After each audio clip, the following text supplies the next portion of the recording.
Ang ikatlong kabanata ng sulat ni San Pablo sa mga taga-Kolosas. Kung kayo nga'y muling binuhay na kalakip ni Kristo, ay hanapin ninyo ang mga bagay na nangasa itaas na kinaroroonan ni Kristo na nakaupo sa kanan ng Diyos. Ilagak ninyo ang inyong pag-iisip sa mga bagay na nangasa itaas, huwag sa mga bagay na nangasa ibabaw ng lupa. Sapagkat kayo'y nangamatay na, at ang inyong buhay ay natatagong kasama ni Kristo sa Diyos. Pagka si Kristo na ating buhay ay mahahayag nga rin kayo na kasama niya sa kalwalhatian. Patayin nga ninyo ang inyong mga sangkap ng katawang na nga sa ibabaw ng lupa.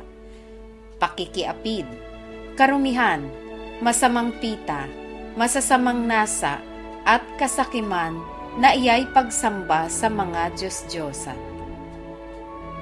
Na dahil sa mga bagay na iyan, ay dumarating ang kagalitan ng Diyos sa mga anak ng pagsuway. Na inyo ring nilakaran ng una, nang kayo'y nangabubuhay pa sa mga bagay na ito. Datapot ngayon ay inyo namang layuan ang lahat ng mga ito: galit, kapuotan, paghihinala, panunungayaw, mga salitang kahalay-halay na mula sa inyong bibig. Huwag kayong mangagbubulaan sa isa't isa, yamang hinubad na ninyo ang datihang pagkatao, pati ng kanyang mga gawa. At kayo'y nangagbihis ng bagong pagkatao, na nagbabago sa kaalaman ayon sa larawan yaong lumalang sa kanya. Dooy hindi maaaring magkaroon ng Griego at ng Hudyo, ng pagtutuli at ng di pagtutuli, ng barbaro, ng sita, ng alipin, ng laya, kundi si Kristo ang lahat at sa lahat. Mangagbihis nga kayo gaya ng mga hinirang ng Diyos, na mga banal at minamahal, ng isang pusong mahabagin, ng kagandahang loob, ng kababaan, ng kaamuan, ng pagpapahinuhod. Mangagtiisan kayo sa isa't isa, at mangagpatawaran kayo sa isa't isa. Kung ang sino man ay may sumbong laban sa kanino man, na kung paanong pinatawad kayo ng Panginoon, ay gayon din naman ang inyong gawin. At sa ibabaw ng lahat ng mga bagay na ito, ay mangagbihis kayo ng pag-ibig na siyang tali ng kasakdalan.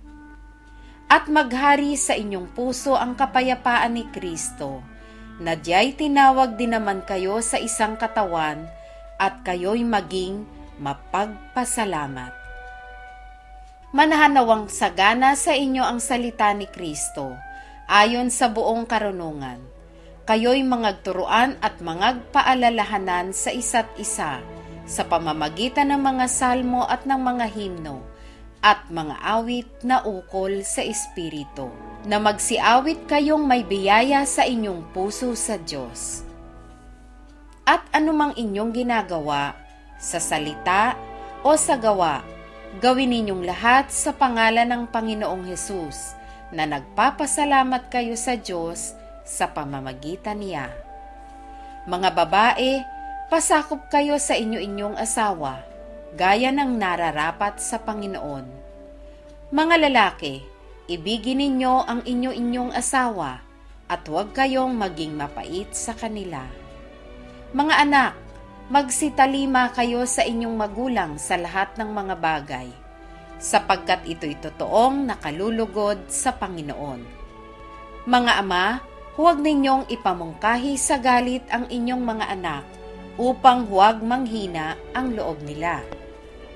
Mga alipin, magsitalima kayo sa lahat ng mga bagay sa mga yaong ayon sa laman ay inyong mga Panginoon, hindi ang paglilingkod sa paningin na gaya ng pagbibigay lugod sa mga tao, kundi sa katapatan ng puso na mga takot sa Panginoon.